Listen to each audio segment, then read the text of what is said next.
Students, हमने chapter number 9 start किए हैं द सर्कल। और ये चैप्टर नंबर 9 है वो बहुत इम्पोर्टेंट है एग्जामिनेशन पॉइंट ऑफ व्यू से। इसमें सिर्फ 2 फार्मूले यूज़ होते हैं और कुछ सम बेसिक कॉन्सेप्ट्स यूज़ होते हैं इसमें। तो इसमें अगर 2 फार्मूले अच्छी तरीके से लर्न कर लें तो ये आप आसानी से जो है वो क्वेश्चन अटेम्प्ट कर सकते हैं। पहला क्वेश्चन है right the equation of circle with centre H and के, यानी ऐसी इक्वेशन आपने लिखनी है जिसका सेंटर एच है। राइट द इक्वेशन, हम इसको राइट द इक्वेशन भी कहते हैं या हम इसको स्टैंडर्ड फॉर्म भी कहते हैं। तो क्वेश्चन के अंदर ये कहता है find the equation of circle. जब इक्वेशन ऑफ सर्कल कहे या स्टैंडर्ड फॉर्म कहे, दोनों का मतलब एक ही है। तो right the equation of circle with centre H and के एंड रेडियस आर। तो ऐसे का सलूशन जो है वो आपने क्या लिखना है,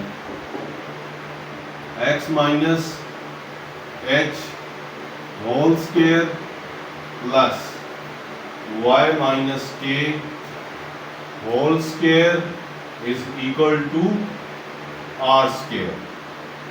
ठीक है डियर स्टूडेंट, वेयर सेंटर जो है इसका एच एंड के होता है और जो रेडियस है वो इसका क्या है, रेडियस इसका आर आएगा। ठीक है, ये जो सेंटर होता है एच और के ये चेंज होते रहते हैं फॉर डिफरेंट सर्कल, और रेडियस की वैल्यू भी चेंज होती है। स्मॉल सर्कल होगा तो स्मॉल रेडियस होगा, बिग सर्कल होगा, बड़ा सर्कल होगा तो उसका रेडियस हो जाएगी, बात है बड़ा होगा। तो ये सेंटर और रेडियस क्या होते रहते हैं, चेंज होते रहते हैं। तो उसके मुताबिक इक्वेशन भी क्या होगी, सर्कल की चेंज होती रहेगी। ठीक है डियर स्टूडेंट, जब भी right the equation of circle या स्टैंडर्ड फॉर्म कहे तो आपने इतना लिख देना है, ये 2 नंबर आपको मिल जाएंगे। नेक्स्ट है question number 2, right the general form. आपने जनरल फॉर्म लिखनी है of the circle also represent the centre and radius in this form. तो सॉल्यूशन लिखते हैं।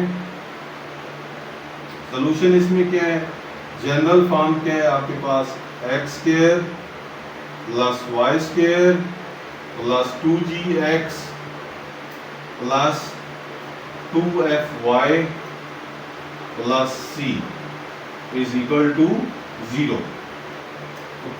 राइट द जनरल फॉर्म इस हिस्से का ऑफ द सर्कल। तो सर्कल की जनरल फॉर्म हमने ये लिख दी। इसके बाद कहता है सेंटर भी बताएं और रेडियस भी बताएं। तो सेंटर डियर स्टूडेंट इसका क्या होगा, सेंटर इसका -g एंड -f, ये इसका सेंटर है। और इसका जो रेडियस है एंड रेडियस क्या है, under the root of g2 plus f2 minus c whole under root. ठीक है, जनरल फॉर्म क्या है, x2 जमा y2 प्लस 2gx, x के साथ 2g प्लस 2fy, y के साथ 2f प्लस xy के without constant term is equal to 0। ठीक है, और इसका सेंटर क्या है, -g -f, रेडियस क्या है, under the root of g2 plus f2 minus c। तो ये इसका क्या आ जाएगा, रेडियस आ जाएगा। तो हम इसमें से इसका रेडियस कैलकुलेट कर सकते हैं। अब नेक्स्ट हमारे पास क्वेश्चन है, क्वेश्चन नंबर 3 है।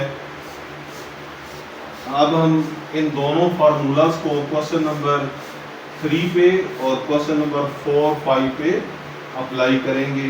क्वेश्चन नंबर 3 और 4, 5 इससे रिलेटेड क्वेश्चंस हैं इन फार्मूला से। तो अब हम फाइंड करते हैं क्वेश्चन नंबर 3। क्वेश्चन नंबर 3 हमारे पास है find the equation of circle, find the equation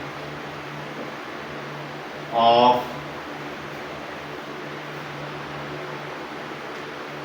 circle with center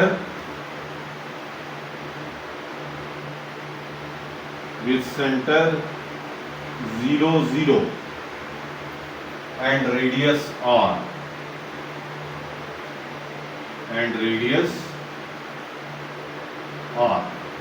अब आपने ऐसी इक्वेशन का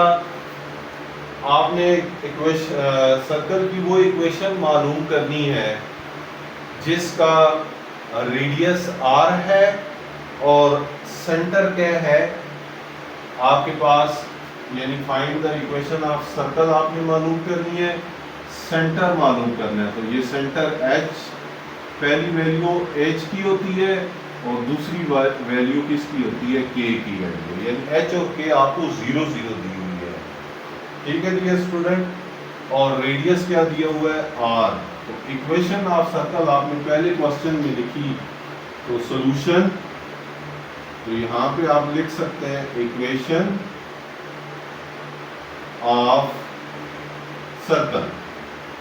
तो इक्वेशन ऑफ सर्कल क्या है, x minus H whole square plus y minus K whole square which is equal to r square. तो ये आपको ज़बानी याद होनी चाहिए। अब हम h और k की वैल्यू डेटा से पुट कर देंगे। तो x माइनस h हमें कितना दिया हुआ है, 0, x माइनस 0 का square plus y minus k कितना दिया हुआ है, 0। तो ये आपके पास कितना आ जाएगा, और r भी दिया हुआ है, r स्क्वायर आ जाएगा, x minus 0 x square plus y minus 0 y square is equal to क्या आ जाएगा, r स्क्वायर आ जाएगा।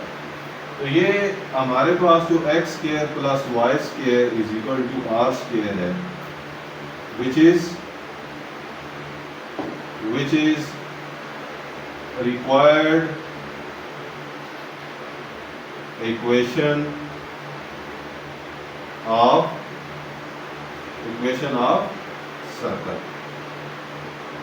ठीक है डियर स्टूडेंट्स, तो ये x square plus y square is equal to r square, जब सेंटर 0 0 हो और रेडियस r हो तो उस केस में इक्वेशन ऑफ सर्कल क्या बनेगी, x square plus y square is equal to r square. तो ये ऑब्जेक्टिव में भी बात पूछी जा सकती है।